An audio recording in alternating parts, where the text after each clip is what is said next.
Hello, my name is Ron Wells. I'm an architect from Spokane, Washington, and my passion and my business is the renovation of historic buildings.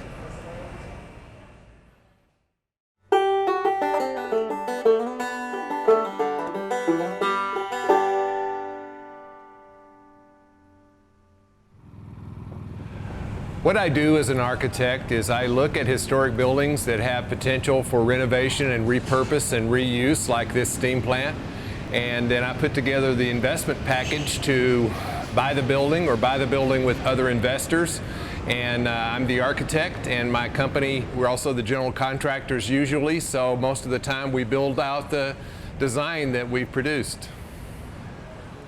As an architect, I've been responsible for 43 certified historic rehabilitation projects, but this building is probably the most fun of anything I've done.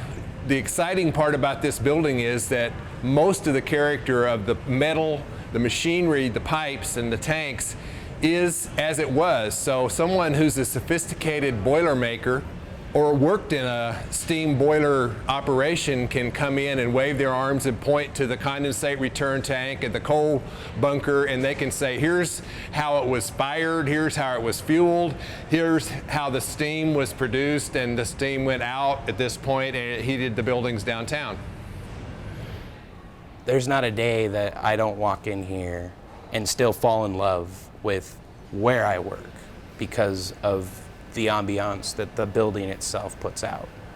I've worked here for almost 11 years now, and I couldn't imagine working in a different restaurant or a different business that was an ordinary slap together box, you know. And to see that what Ron Wells envisioned when he saw this just sitting here rotting away, instead of tearing it down, you know, makes me proud that they actually saved part of our history and brought it into a modern use that still, you know, we do about 500 people a night on a busy night. We've turned all the old boiler systems into banquet rooms. You see the awe in their eyes, and they always want to come back. This building was originally opened in 1916, and it was designed to produce steam and electricity. It produced enough steam to heat most of the major buildings in downtown Spokane, as similar steam plants did in most downtowns across the United States for many, many years. So the boilers, the giant boilers, produced heat that was taken out in 3 to 4 foot diameter steam pipes that went down the road and fed steam into all the major buildings in downtown. So that's really the fun of historic buildings, is analyzing what is there left from an abandoned purpose and reusing them in such a way that people find mystery and intrigue and enjoyment and hopefully delight out of the new use. I think Ron Wells has almost single-handedly created a sense of community in what's now called the Davenport Arts District. Ron has a model that he developed, an economic model for development that I've never seen anywhere else in the country, especially in terms of the degree of success he's had with using the historic preservation credits to create financially viable development projects in existing buildings. He understands probably better than anyone else in Spokane what a waste demolition of an old and sound building is. And so he's turned that around and said, we've got resource here, we don't have to invest in demolition, we can invest in redevelopment. And that's what he's done with his business model that has allowed that entire Davenport Historic District to be restored. It's now one of the most vibrant parts of Spokane, and that's largely because of Ron Wells. I get a deep personal reward from each historic building that I save and reuse, because I've saved many buildings from the wrecking ball, and that's a real honor and that's a real treat, because I know that if a building from 1900 is torn down, it will never be replaced in my lifetime with something of higher and better quality. It'll be replaced by something inferior.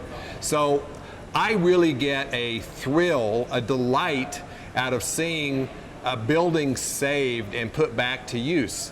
And Why is a historic building so important? It speaks to the cultural history of a society, regardless of where it is.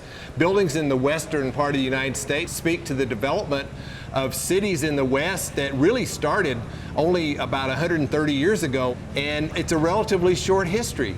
But when too much of it is torn down, we lose the continuity of where we came from.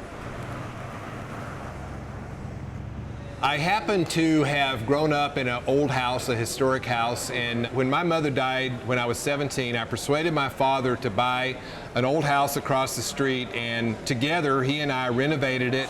And in those days, making $5,000 profit on a house and having a little fun working for about 3 or 4 months was a big deal. And I thought, wow, this is fun. So when I went to architecture school, I studied as much as I could about renovation and about history, and I studied about community design and community redevelopment, how to invigorate downtowns that were decaying for so many decades in the United States. Now, with historic buildings being renovated and brought back to life, so many neighborhoods are finding new vigor.